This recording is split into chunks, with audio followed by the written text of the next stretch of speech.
Mike Gibson and Roger Blumenthal, and we're talking about the very exciting news, the update of the lipid guidelines. As someone who has an elevated Lp(a), tell everyone about it because 20% of Americans have an elevated Lp(a). I'm so excited, Roger, that you now say everyone should get tested. Is that right? Exactly, Michael. We felt the data was really strong that Lp(a) is a very highly atherogenic lipoprotein. It's 90% genetically driven, and we've made the recommendation that everyone should have it checked at least once in a person's lifetime. And that's a high level will support intensified pharmacologic and non-pharmacologic preventive efforts. Probably makes sense, I think, to the listening audience to think about if you have a high Lp(a), you should probably be targeting an LDL in that 70 range to help neutralize the adverse effects of the higher Lp(a). Brings us to the next recommendation. You said 70. I think it's great. First of all, I think it's great that we have targets again. That's good. It gives us something to shoot for as doctors and patients. Patients can understand a number. So tell us the numbers. What are the targets? Sure. I think, Michael, we would say everyone, all adults should be striving to get their LDLs less than 100. The Europeans actually said 115 or less. It's important to remember that the median LDL in this country for middle-aged adults is somewhere between 115 to 120. Um, if a person has subclinical atherosclerosis or other risk factors, we should be aiming for an LDL less than 70.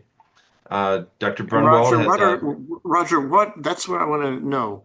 What are some of those quote subclinical athero things? Does that include a calcium score?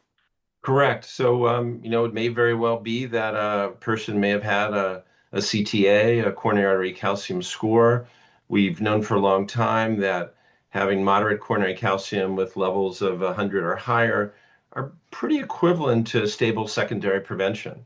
And Matt Budoff's work with the CONFIRM study showed a number of years ago that a calcium score of 300 or higher is really associated with pretty stable secondary prevention. And in the prior guidelines that dealt with non-statin therapy, they had said, an LDL of 150 of 55 or less is certainly reasonable when you have an extremely high calcium score of 1,000. In this guideline, we left open the opportunity for patients to say, if your calcium score is greater than 300, we might as well go to less than 55. And as you know, the Europeans started in 2019 bringing up that 55 number, and now we have much more concordance across the ponds. Yeah, and in the most recent study with Repatha, they got a median LDL down to about 40, and I wondered if the guidelines were going to go even longer or even lower, but I always think lower is better. But No, I agree. It just has a lot of cost implications, as you know. I know that you've covered with others the Vesalius study, and right. that was comparing a median LDL of 45 versus 109. So that was a pretty big delta. Um, we actually, Pam Morris and I wrote a accompanying editorial with our guidelines that was in JACC and CIRC, and we said that guideline was approved. Um, before Vesalius came out. So we couldn't officially cite that in our guideline, but I think many people will interpret Vesalius as supporting what the Europeans have done of saying high risk individuals, think about 55. But again, as we all know, it all comes down to money, money, money. And for many people, if you start off with an LDL significantly above 130, you may very well need a PCSK9 inhibitor to get it down, that low in the 50 range. So we'll look forward to what the new updates will show in about a year from now. Now, we know lower is better, but is longer better? When should we be starting these drugs? Great point. Thanks for bringing that up. We supported what the American Academy of Pediatrics has been saying for a long time that all children around the age of 10 should get a baseline lipid panel, just as they often will see their pediatrician for, get their blood pressure checked and get their blood sugar checked. And then we also said adults around age 20 should do that too, and then every 5 years later.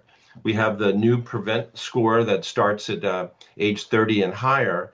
And I think it's important for people to realize that if you have persistently high LDLs, even if you're a low risk individual, if your LDLs are 160 or above, certainly supports starting the statin earlier. And if you have a very high 30-year risk, even if you have a low 10-year risk, our guidelines say that that also can be used to support treating earlier rather than later. So you mentioned prevent. There's been a lot of discussion about prevent and some of the previous methods. Will prevent change who should get a statin or LDL lowering, or is it about the same as it was? Well, great point. We modified our intermediate risk range in our last guidelines. As you remember, we said that the statin benefit group sort of started at 7.5%. It was 7.5 to 20% for intermediate risk. And this time, Michael, we adjusted that downward to 5%, and we made that 5 to 10% range the intermediate risk group. And that was partly because the estimates with prevent are typically about 40 to 50% lower than what we got with the Right, pooled cohort equation. And right. it was really in that 5 to 10% range where the original statin trials were done. Well, that was the comment of a lot of people that, well, if you start using that prevent, a lot of people aren't going to be treating, but you adjusted the risk to accommodate that, it sounds like. Exactly. And the number Yeah. of people who are treated with this guideline is very similar to the number of people in primary prevention treated with the 2018 guidelines that were led by the late Scott Grundy and Neil Stone. What else is new in the guidelines? What else do consumers and patients need to know, and what else do docs need to know? So we wanted to emphasize that CPR concept of first you calculate that 10-year risk using the prevent equation, then you personalize that estimated risk with patient-specific risk enhancers. And I think that's so important. If someone has a family history of heart disease, someone has chronic inflammatory disease, someone high risk ethnicity, South Asian, Filipino, and then biomarkers. Clearly, if you have a high HSCRP of 2 or higher and 2 successive occasions or a high LPLA, that may help sway you to be more aggressive. And then we said you could always reclassify with the best way to decide when you're uncertain. That's with a coronary calcium scan. But I think a lot of people will just use those risk enhancers to decide. But clearly, the best litmus test we have if someone's really at surprisingly high risk or actually very low risk is that coronary calcium scan. So you can reclassify with a coronary calcium scan if need be, and then the final R is the reassess the treatment recommendations. So CPR of calculate, personalize, then potentially reclassify, and then reassess. So I think that's really important. The other thing that I wanted to mention is ApoB. Canada and Europe had been more strongly supporting ApoB than we had, and we felt that in people who have diabetes or high triglycerides, the data was stronger that ApoB might give us a more precise measurement than LDL cholesterol. So that's an important thing. And then finally, in people with high triglycerides, we wanted people to remember that we want to always keep the statin therapy going while we work on lifestyle, but we could think about high dose icosapent ethyl or fenofibrate if needed to prevent pancreatitis. Now, a lot of people have been commenting about calcium scoring in response to the guidelines. Talk to about the guidance for calcium scoring and what it is and why you did it. So we felt real strongly that when the clinician or patient is uncertain, they want to get some guidance, and we didn't really have good negative predictive value with HSCRP that's normal, really wouldn't do it, but we have great data about the negative predictive value of a coronary calcium score that's 0. So we felt that that's the best litmus test. Many people will decide they don't want to get ionizing radiation, even though it's about the same as a mammogram. But that class 1 indication is really to improve risk assessment. And I think our guideline is so much about risk. Measure that LP(a) early in a person's lifetime so you know if they're at really high risk. And it's very useful, I think, for patients to get as much information as they can. And most patients, as we know, don't want to go on medicine, but if they have moderate subclinical atherosclerosis, it's a lot easier to convince them to be treated. And on the other hand, if they have no coronary calcium, then I think it's reasonable to continue to work on lifestyle habits and maybe reassess in 5 to 7 years. Well, they don't have any calcified plaque, but they could have plenty of soft plaque that puts them at risk. That's another thing that has always troubled me. Maybe you can help me here, Roger, is we have high risk people, but there are very few of there may not be that many of them.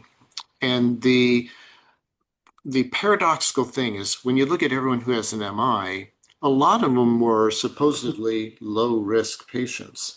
That's Correct. because there are so many low risk patients that the math just drives it so that they're going to be more of the people who have an MI. How are we ever going to get around this in terms of a public health object of reducing MI in the whole population, but figuring out who the right people are?